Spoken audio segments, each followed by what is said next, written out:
A couple years ago, Delta Airlines embarked on a massive project, retrofitting the majority of its narrowbody fleet with brand new interiors. Today, all of Delta's Airbus and most Boeing narrowbody jets feature updated interiors with in-seat power and new entertainment screens offered throughout. But Delta still has a handful of planes that continue to sport the old cabin that, needless to say, are overdue for a retrofit. A recent flight from Atlanta to Tampa brought me on board one of Delta's 757-200s that still featured this old cabin. For me, it was a major throwback to 2011, and it might be for you as well. So join me on this quick 1-hour flight on the 757 down to Florida.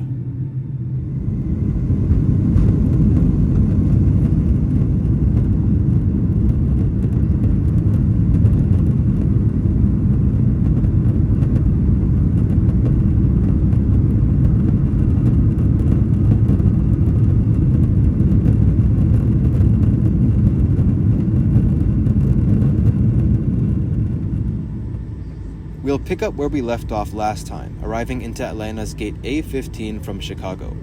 I was booked for a 37-minute connection in Atlanta, which seemed daunting at first, but then again, connecting in Atlanta is very straightforward.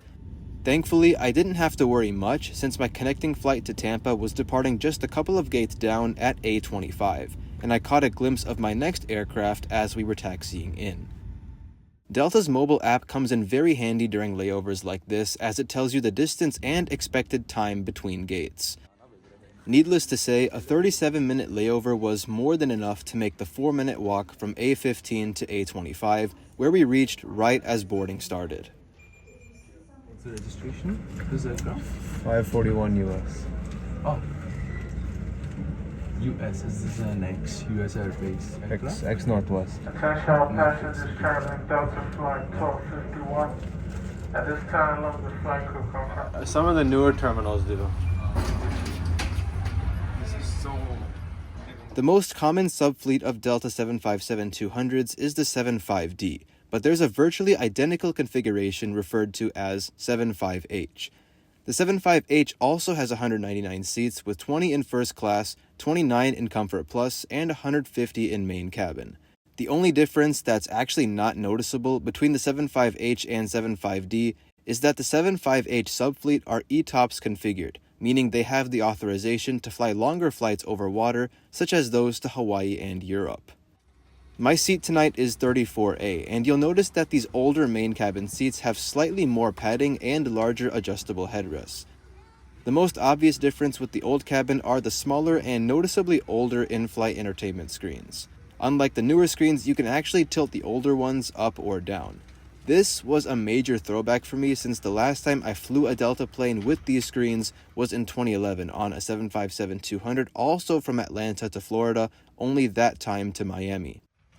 Moving down, there's a tray table, 2 seat pockets, and generous leg space for myself being 5 feet 11 inches. 2 power outlets are located per every 3 seats, along with the usual overhead facilities. Now, if I had to guess, these seats have to be around 13 to 15 years old, and while they were maintained fairly well for the most part, I noticed some exceptions like at 34D, where the screen was quite literally falling apart. Now, from what I know, this cabin is only left on select 75H, 757-200s, and some 737-800s. I have no idea if Delta plans to fully retrofit them because they've already added some updates like the new overhead panels, power outlets, and updated seat pockets. If anyone has any information on whether these planes will receive the updated seats, do let me know below. Needless to say, this cabin is a proper throwback to over a decade ago. The headphone jacks are still located in the armrest as opposed to being under the screen on the newer seats. Furthermore, the tray table's fasten seatbelt while seated titles are super retro looking, and the table itself is fixed in place, which you don't normally see on mainline aircraft these days. And last but not least is the credit card swipe under the screen. These aren't used anymore, but I imagine there was a time where you could make onboard purchases using this. Complimentary earphones were distributed before pushback, and I ended up taking another pair even though I have 2 already. I was also glad to see sanitizing wipes offered upon boarding, as I think it's important that airlines continue to offer these. Also, despite it being a short flight, I was pleasantly surprised to see that I had gotten all 3 seats to myself. Additional rafts are located in a ceiling compartment in the forward section of the plane and at the back of the plane. The rear 2 window exits have an escape strap attached inside the window frame, which strap between the legs. See your safety card for more information. Additional life vests for in-lab children are in marked compartments at the front and rear of the plane. We'll distribute these vests if necessary. Now, before we take off, bring your seat to...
When it comes to using the older screens, the content is more or less the same. It's just a viewing experience that might not be as enjoyable because the screens are much smaller, but that's a minor inconvenience. The responsiveness is okay, but as you can see here, I had some trouble getting the map to load, so I had to go back to another tab and try to load it from there. Unlike the newer screens, these older ones have a basic map that runs in a carousel, so it's not interactive, but again, nothing too serious. Delta SkyMiles members can access the internet for free via the Wi-Fi, but again, I had trouble getting it to work. My friend, that aviation geek, was able to access the internet and said it worked very well. Freshman service began not long into the flight. I opted for a coffee this time since it was going to be a long night, and the classic Delta Biscoff cookies as the snack. There were again 4 choices for the snack, which is really impressive even for this rather quick flight.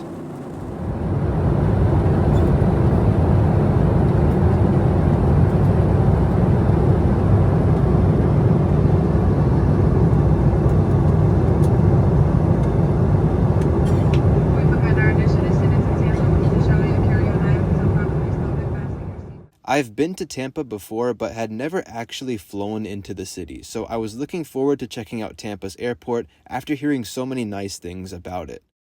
Our descent began over water, and soon after passing back over land, we passed by Clearwater and St. Petersburg on downwind before making a 180 over Tampa Bay and coming in for landing on runway 1 left.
always cherish every occasion that I get to fly the 757, tonight's flight being no exception. I really didn't have many complaints about this flight. Yes, we did have the old cabin, but the seats were comfortable, and I was happy to experience it again after so many years.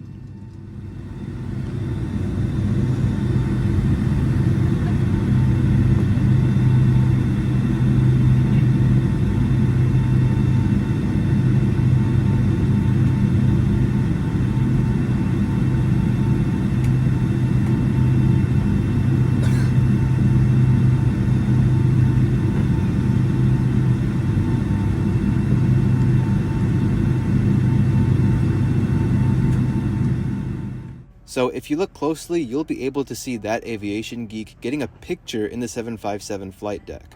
I, for some reason, got off the plane, and by then it was too late to get back on board to also visit the cockpit. Maybe next time. But here we are in Tampa, where we'd have about 6 hours to spend before hopping on board Breeze Airways' Airbus A320 up to Raleigh-Durham, a video that will be coming out very soon. Until then, thank you all so much for stopping by. If you enjoyed the video, don't forget to like, comment, and subscribe. But until next time, take care, and I'll see you all very soon.